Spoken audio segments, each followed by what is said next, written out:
So, you think you know a thing or two about selling, do you? Well, good for you. But do you know how people make decisions and buy? Today's guest does.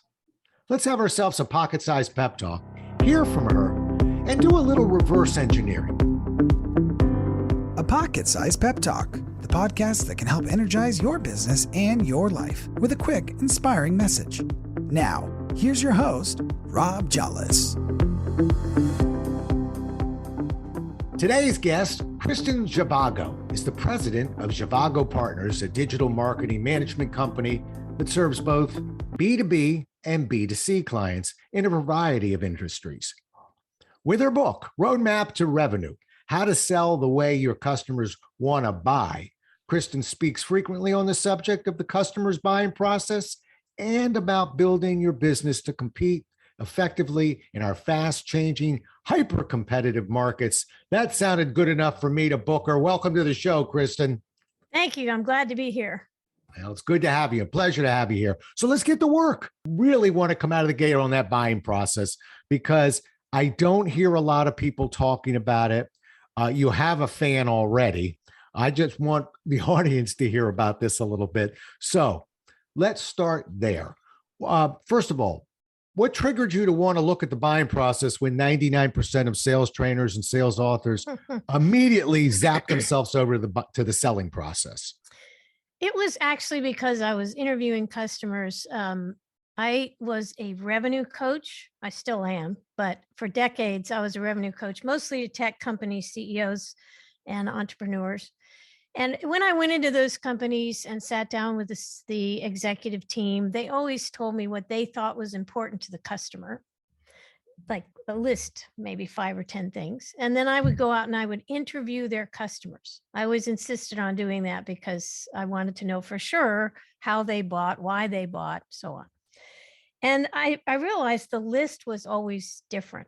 The customer list was different than the list made up by the executive team, which meant that all of their selling and marketing was off track. They were talking about things that they thought were important to the customer, and the customer was like, yeah, okay, fine, but that's not my real issue. So they were losing them when they first came to the website, when they were pitching them, when they were standing up in front of them with their PowerPoint presentations and all that stuff. And I realized there was this enormous gap between what we think we know about our customers and what our customers are really driven by. So that's where all of this came from. I started realizing the whole thing and was about their buying process. Now there's something else that was happening over the last several decades, and that's Google and the web and being able to ask questions of people on Amazon. If somebody's bought something that you want to buy and you want to find out something, and you ask some questions and you read reviews. So the customers were now able to talk to each other. They were no longer completely dependent on salespeople or anybody else to tell them what the product was all about. They could find out after the fact what actually happened.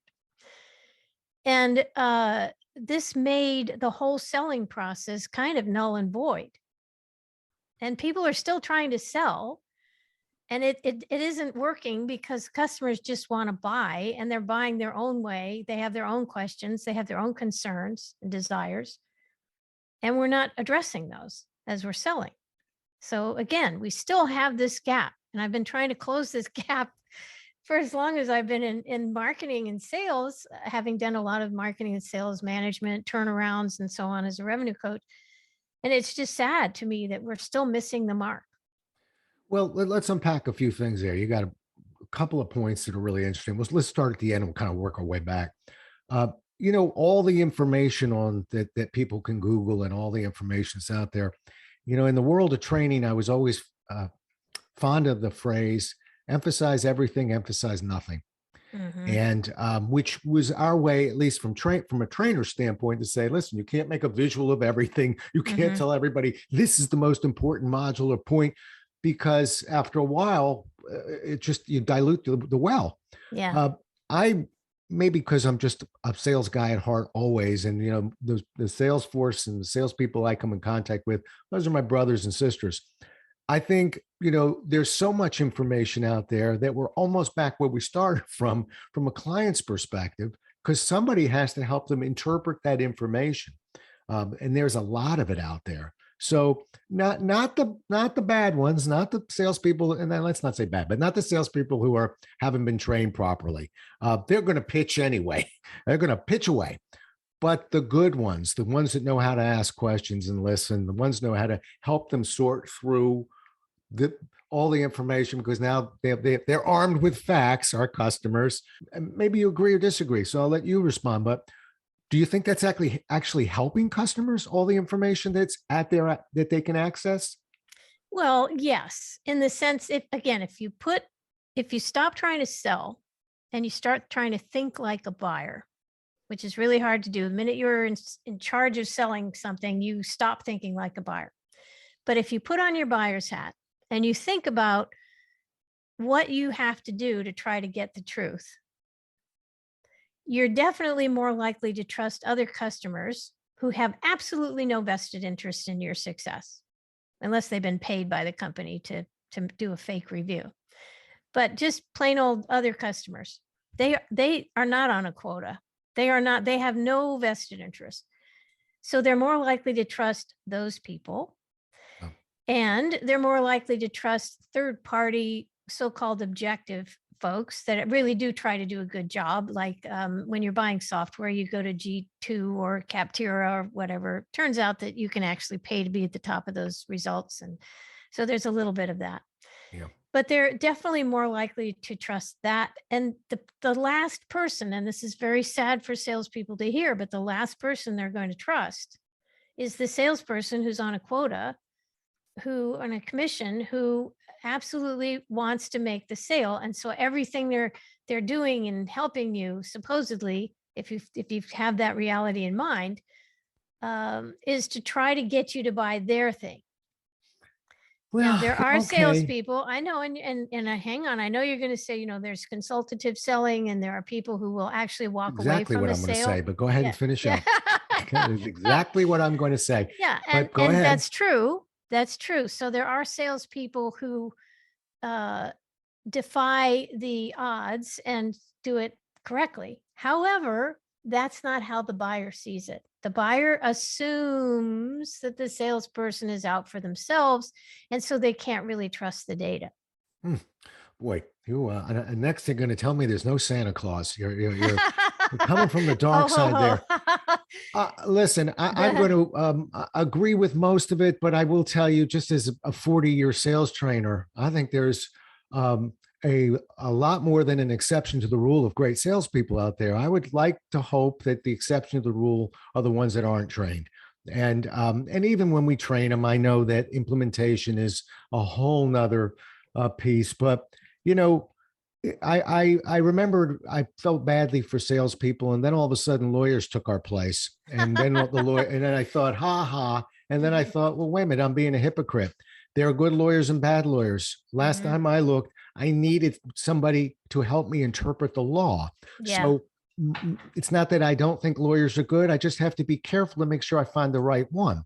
Yes. Same with salespeople. I need people desperately to help me get past my fear of change. And there's good ones and bad ones. So how do you know, though, when you talk to a sales, if you're the buyer, and let's say you're a B2B buyer and you're making a major purchase and you're talking to 3 or 4 different salespeople. How do you separate the guy or gal who is really looking out for you and trying to help you? And, you can tell in the conversation, they're not pushing, they're listening, they're really, and they even say things like, well, you've got 3 options. You've got us and we do this, this, and this. You've got the other guys, they do this, but not that, it is important to know that customers can check out all of those things that you say to them very easily these days. But so your question was, how do we know? All right. But your question is, how do you know? Right. To me, it's not hard at all. It's not that I get it right all the time, but how do I know? A couple things. 1, I look for a track record. 2, I look for somebody who is actually going to, it's so corny at this point. I promise you there's the other 98% of sales training, but I immediately look to see, is this person asking questions and are they listening? Yes, that's correct. And that's real easy to tell right out of the gate. Yes, you are So correct. with a track record and somebody who sincerely and has the words in tune, as we say, in other words, not just asking the questions on a sheet of paper, but thinking and yes, thinking. And then the last thing, and I'll turn it back over to you, is, and I want a salesperson to ask me more difficult questions, to occasionally make me uncomfortable with the answers that I have to provide. That's what a good salesperson does, not the one that avoids it and pitches with what they want and is trying to get their commission. And that's the stereotype. But to answer your question, I don't think it's hard to find. But then again, I'm 40 years in the business. Does the average customer have that? Probably not. And that's really who you're talking to. So I'm talking myself out of my answer as I'm responding to you, but I didn't want to give you an answer. Well, you are correct. There are good salespeople, and I have a client who's just hockey sticking, his sales are going through the roof. And what he did is he replaced his sort of pushy salespeople with customer service people who all they do all day is try to help the client solve the problem one way or the other.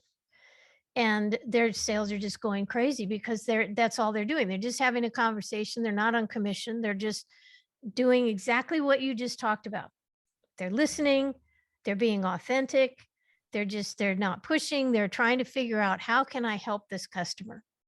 And honestly, if all salespeople did that, then salespeople wouldn't have a bad reputation. Yeah. It's funny. Now here's where I'll link back up with you.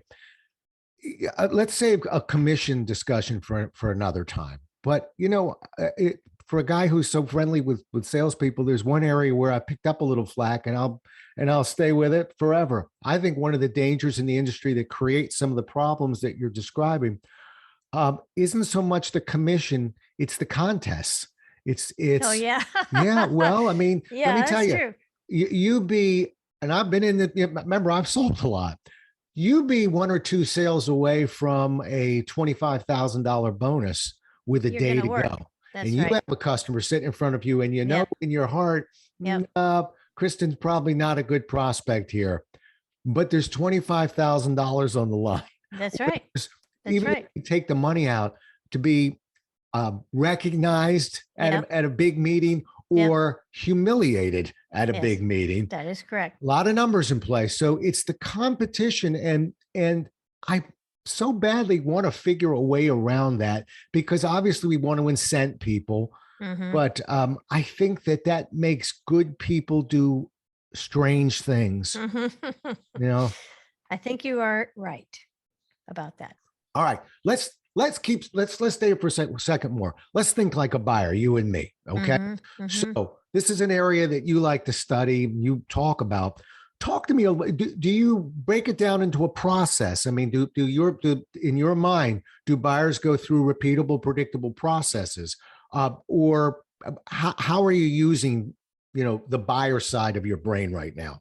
Okay. So one of the things I did in my book is I broke out the 4 types of products and services sold in the world based on the amount of scrutiny that the customer applies to the purchase. So you've got light scrutiny, medium scrutiny, heavy scrutiny, and intense scrutiny products and services. And when I say that and I start describing it, everybody knows where their product or service falls. So light scrutiny is see it, buy it, impulse purchase, candy bar at the checkout counter. Can my waistline afford this? Do I care?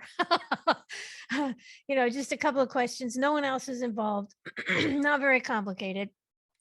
There's that. That's light scrutiny. Those are cheap products, commodity kinds of things. Then there's medium scrutiny, which on the B2C side would be clothing. And on the B2C side, that's the B2C side, it'd be clothing. On B2B side, it would be maybe a simple software program or something. And in that case, you have more questions. And usually, is it compatible with this? Will it be compatible in my environment? Will it do what I want? Usually, there are not other people involved still. It's just you making the decision. Then we have heavy scrutiny where it gets intense. Now we've got a contract, we have a salesperson, and the consumer sides, it's cars and houses and things like that. Lots of questions, several people involved, like you and your husband or you and your wife or whatever. And there's a contract, and you do need a salesperson to describe what your options are and the trade-offs and that kind of thing, and work out, negotiate price and all that.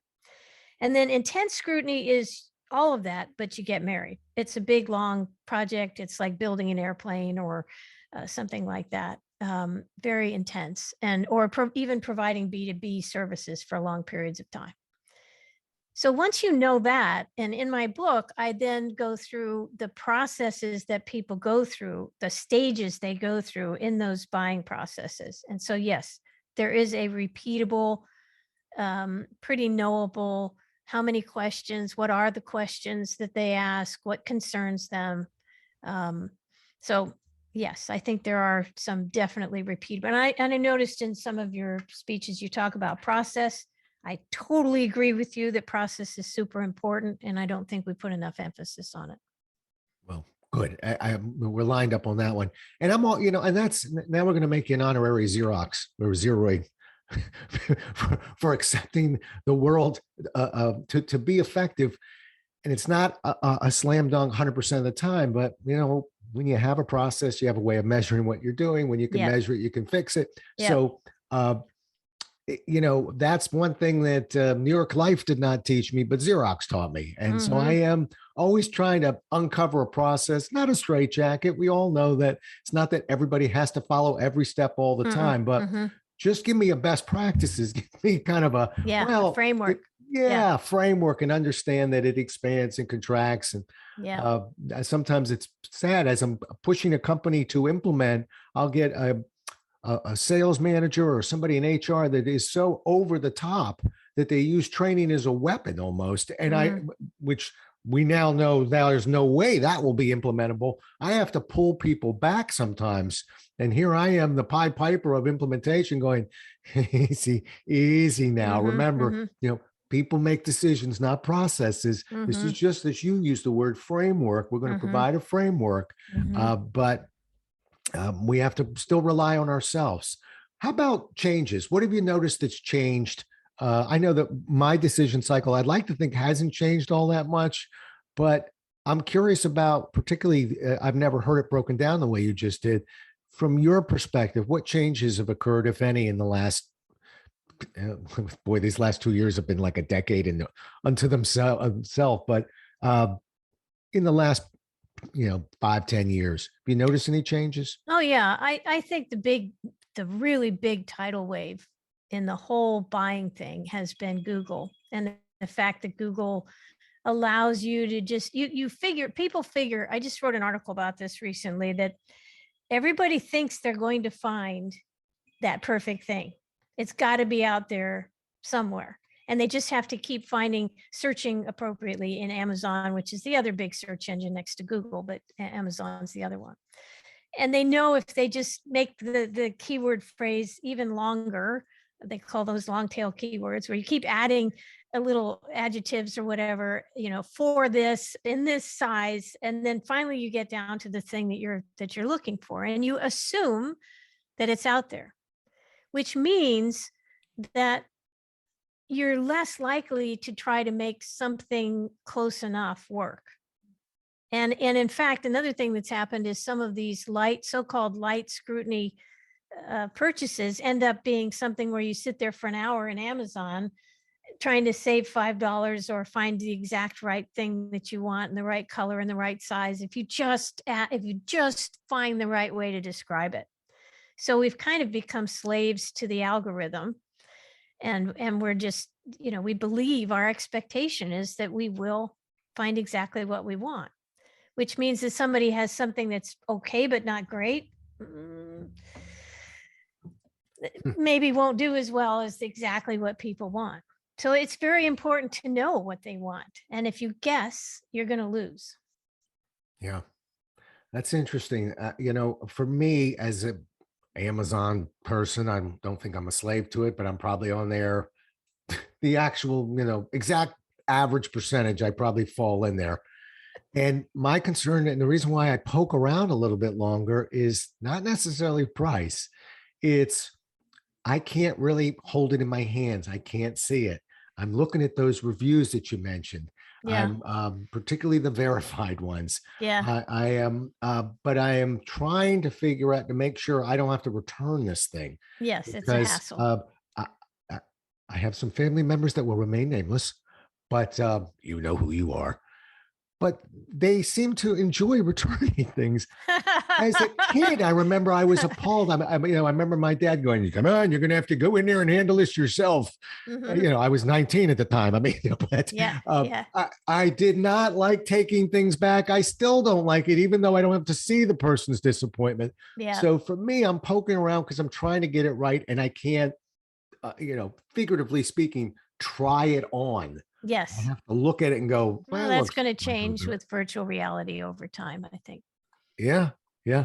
Well, there was an app for some clothing. I'm trying to figure out what it Yes. maybe it was a There have been apps. They've yeah, tried to pants or make it. something. Yeah, it hasn't gone mainstream yet. Well, because it All doesn't tech. really work all that well. Yeah, I well. decided to give it a try, and Yeah.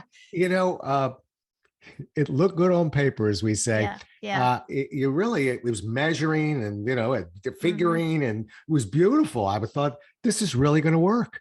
It Mhm. was didn't fit me at all. It wasn't even close. So Mm. I think that's probably why they're still working on that one. But Mhm. anyhow, all right, let's keep rolling on. Uh, I find it interesting as I did you did some research on me. I was researching you that you're a person who's willing to talk about sales and marketing. And I'm smiling as I'm asking you this question because so often, the two sides for some bizarre reason are kept apart. It's like it's Yes. sort of like with Crazy. Xerox, it was sales and service. Don't Yeah. talk to those guys. They Yeah. don't know what they're doing. Yeah. Uh, and there was some mistrust. It's always been that way, not in theory, with sales and marketing. And that if I were a person who showed emotion, I would be crying right now because I think it's one of the saddest things in the Mm, world I that agree. marketing and sales seems to not want to communicate. So help me there a little bit. The gap, we know there's an issue. What can we do about it? Well, first of all, they shouldn't be separate. It's a silly thing that happened from departments and the people who ran marketing. It was sort of like cats and dogs. Marketing people are cats and salespeople are dogs. Dogs, friendly, run out there, go effusive and enthusiastic. And, the general salesperson has got to be up all the time and out there and outgoing. And the marketing people are much more shy and quiet and, just keeping to themselves. So it's a very different kind of person. And I think that was part of it. But now that the whole selling process is different, now that it really should be about the buying process and just helping the customer buy, the whole sales and marketing thing doesn't really apply. Now, you do still have to have somebody, and it should be the marketing people, bringing in leads that the salespeople can go after and close and finish the deal. Okay, that absolutely has to happen. The fact that one of the reasons there's animosity between the two departments is because the salespeople are out there talking to customers all the time, and the marketing people aren't. Yeah. Which one of the reasons that I always started interviewing I've started out a client relationship by interviewing their customers because that made me understand the mindset, and I define their mindset. When the customer sets out to buy, I've come up with something called mindset driven marketing, where the mindset of the customer when they set out to buy consists of their desires, their concerns, and their questions. And if you don't address those right off the bat when they come to your website, if they don't see themselves, they're just going to walk away. They're just going to click away and go to the competitor and probably never come back. So you really need to know what those are. And they honestly have very little to do with personas, which are very misleading because an 18-year-old kid buying a blender might have the exact same reason to do it as an 80-year-old guy. Okay. So that's really led people down the wrong path. Yeah. And personas have often been made up without the benefit of interviewing customers. So this whole thing has just been fabricated because of personalities and departmental needs and things like that. But it really should be all about making it easy for the customer to buy. So they need to know about you. They need to understand what you're selling. They need to see themselves when they first come to your site. They need to have a way to then contact you and get their questions answered. It's just all about supporting the buying process. And when you start thinking about it like that, the whole sales and marketing thing goes away. That's why I called myself a revenue coach, because CEOs were tired of sales and marketing fighting each other, and they hardly ever got the data they wanted out of marketing, and they just got frustrated. And so I didn't want to call myself a sales and marketing consultant. That was a mistake. It would have been a mistake. And there were a million of them out there anyway. So I invented my own industry for myself. I call myself a revenue coach. And CEOs knew right away what I was selling. I was going to help them. I was going to coach them to get their revenues up. So honestly, I've built my whole career around the fact that they shouldn't be separate. It's a big mistake, and it just leads to all sorts of problems. Well, particularly, when you start doing what you're doing, which is when you study how people make decisions. Why would we want to put the salespeople on an island and share that with them, but don't tell marketing? As a matter of fact, and like I said, we go to different angles on this decision process. I'm more of just systematically the steps and decision points a customer's going through, as opposed to your 4 sections. And one thing it's funny. I mean, we started banging into decision cycles in the late 80s at Xerox. And I remember the first thing that really made me drive home going, wow, was starting to learn that people didn't buy based on needs. This whole needs-based selling, and I'm not attacking anybody's business. It's a concept. Yes. But ask 100 salespeople, I always do, to define selling, and there'll always be something, and I give them a couple of head starts. There's always something in there about, well, it's, uncovering the needs. It's finding those needs. Yes. Where are those needs? And what you learn, that's interesting until you actually study the way people make decisions. You go, what do you think, that need fell out of a tree and hit him in the head? Started as a problem. Yes. And when the problem became big enough, it almost flips, does a 180. And it becomes a need. So, I keep banging my head on this wall over here. Good. I'm going, what I need a cushion for my forehead. But I didn't just dream of a cushion. It didn't come from left field. Why wouldn't marketing want to hear about that?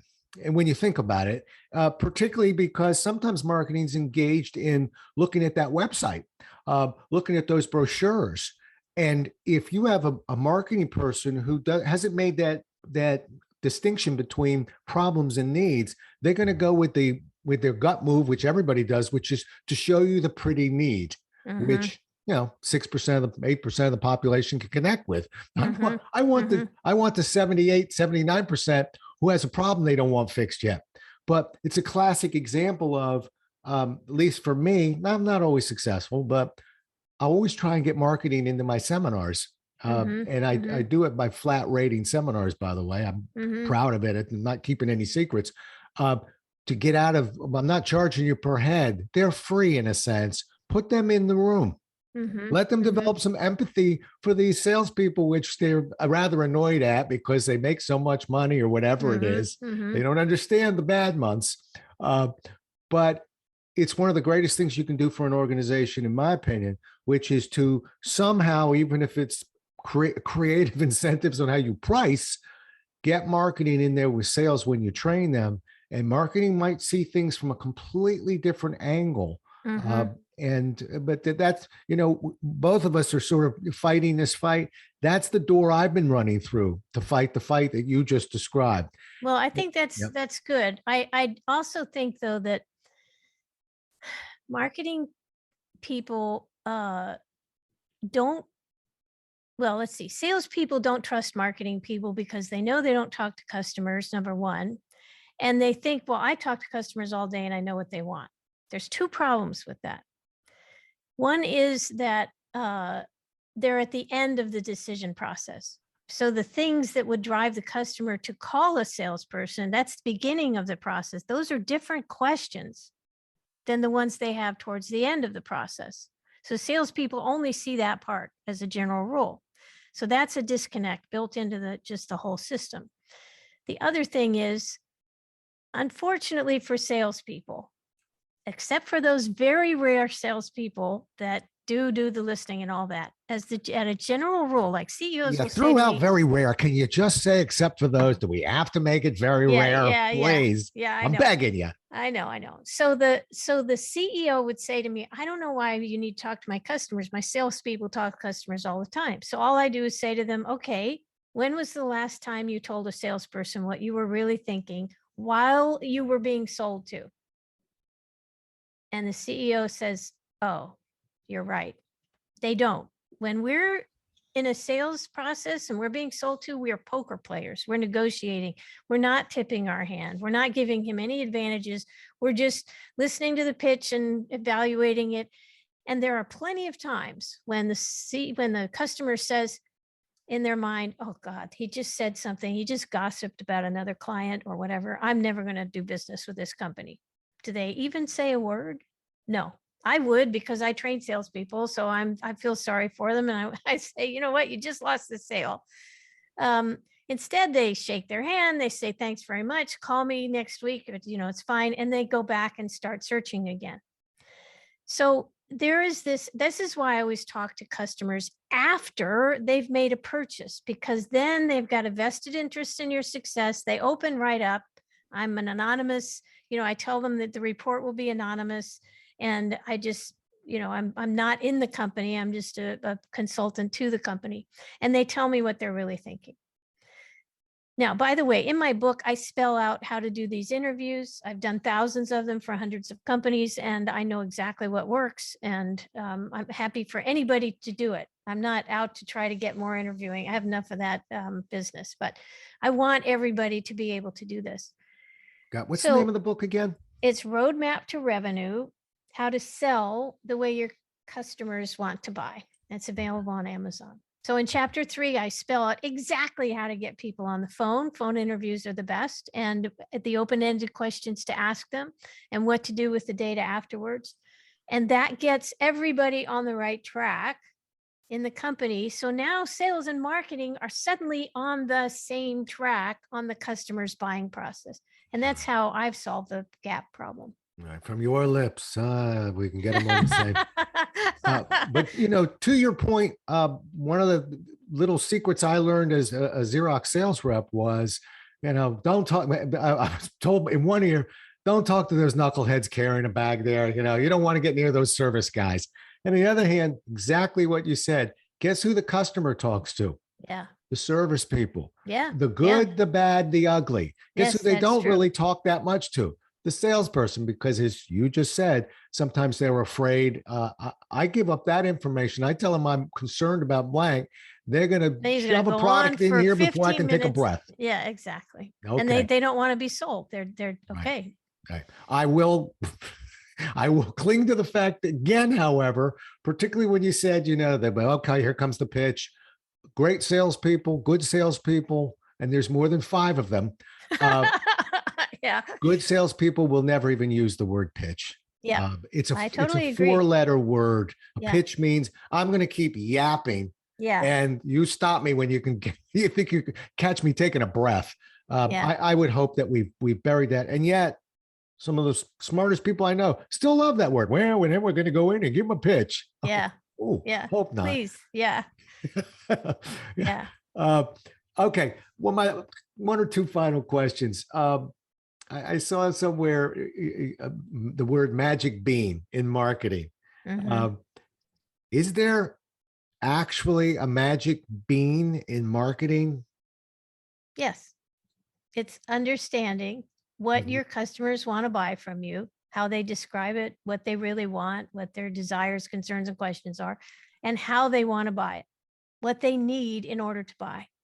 And if you just keep chasing that, you just get better and better and better at it, and you make more and more sales. It works every single time. I'll leave that one right where it is. Good. Good. Okay. Two final questions. One, looking back on your career, what would you change, if anything? I don't know if I'd actually change anything. I mean, I'm one of those people that just keeps thinking of life as a big lesson, and you just keep learning lessons and you keep getting better. So every unfortunate thing or uncomfortable thing is just another lesson where you take forward and do the best thing. Um, I really have no regrets, actually. It would I suppose it would have been nice to kind of figure all this out maybe 10 years earlier, just because I'd have more time in my life to be able to do this. Because I'm this is my life's mission. I definitely, my whole goal in life is to help other people realize their dreams. And this is how I do it. I help business owners, and then they are successful and the customers are happy and the employees are happy. It's just a great way to live. I love it. So I guess I wouldn't have any regrets. Yeah. Well, regrets is a big word. Sometimes I throw a question like that and I'm playing it out in my head. I'm 30 years in business. I left Xerox almost 30 years ago. It'll be in April. And if the only thing I would say is and I love the company, great company, but it was the final corporation I worked for. Wonderful company. Wish I'd left earlier. Just most entrepreneurs will tell you, and Yes, that's kind of yes. where you were leaning up. No, that's Nothing. true. I love my journey. Maybe a little head start on it a little Yeah, earlier. yeah, And that's a nice message maybe to the entrepreneurs who are listening to this show, to remind yourself that there's no time like the present. yeah, One thing about entrepreneurs, we don't always get it right, but we don't know till we try. And then yeah, we don't, we fiddle, we fix, yeah, but we can take care of ourselves. yeah, Don't be afraid to try. yeah. All right, last question. And I want you to think very carefully about the answer here. Give me a couple of your favorite sales books other than your own. I think Good to Great is a great book. I keep going back to that one. Just it's a good book to reread and think about, especially in terms of managing people and recognizing um, opportunities within people. And I don't know, it's just a great over. There's a lot. It's one of those books where you read a couple of pages and you definitely get something out of it. Another one is Simon Sinek's book about why, getting to the why. I can't remember the exact title of it, but the whole idea that everybody talks about what and how, but they don't talk about why. And companies like Apple talked about the why. Um, so I think those are, and I do need to bring up one thing. I can't remember where I saw it. And I've read a couple of biographies of Steve Jobs, because I really thought he was brilliant in terms of getting the customer what they wanted. And people say that Steve Jobs was so brilliant and he never, he wasn't, he told the customers what they wanted, and they were so wrong. I read somewhere recently that he actually spent his mornings in the Apple stores and his afternoons in the company trying to get the product guys to give customers what they wanted, because he'd been talking to them in the Apple stores. That's why he was so brilliant. Okay. Well, I did ask you to think carefully. I will tell you one of mine would probably be anything from Brian Tracy, just because he's a process person and speaks directly to salespeople. You and I are a little different island here. And then this guy Jolles, I happen to like his books a lot. How to Change Minds would be a good one. Maybe customer-centered selling. But you dodge that one. Shame on you. Shame on you. I may edit your whole answer out now. Do you understand that? Okay, that's fine. You lose the whole thing. Yeah. All right. Well, listen, you've been delightful. We can get your book on Amazon. Yep. And what's more, we can write a review for your book on Amazon. Yes, you can. Because that's important, and we want Yep. to make sure we do that as well. I'm assuming we got an ebook there too. Oh yes, ebook, Kindle, the whole thing. And How about an Audible book? Yes, of course. I did an Audible. You read it? No, I didn't read it. I might actually do another one of those at some point. I had a guy that I finally found a voice that I liked, and he read it. Okay. All right. Well, good. All right. Well, last thing. How do people get a hold of you? if you go to zhivagopartners.com, that's our website. I have a digital agency now and a whole team of people that help people get more leads. That's what we're all about. If you just Google Kristin Zhivago, I'm a lot like you. I just come up there. I'm right there. You don't have to go searching. There's a lot of stuff. I have a blog that I write about monthly and do a lot of podcasting. So Good. And that's ZHIVAGO, right? correct. Yeah. Okay. All right. Well, good. Listen, it's been a pleasure having you on. Always like talking to somebody who knows a few things about sales. We agreed on most, disagreed on a couple, and that's what makes for a good podcast. Yeah. It's great. Thank you so much for being on the show. I'm grateful. Same here. Thank you. Well, we'll do it again as well as we can next time, everybody. Until then, stay safe. Thanks so much for listening. If you enjoyed today's show, please rate and recommend it on iTunes, Outcast, or wherever you get your podcasts. You can also get more information on this show and Rob at Jolles.com.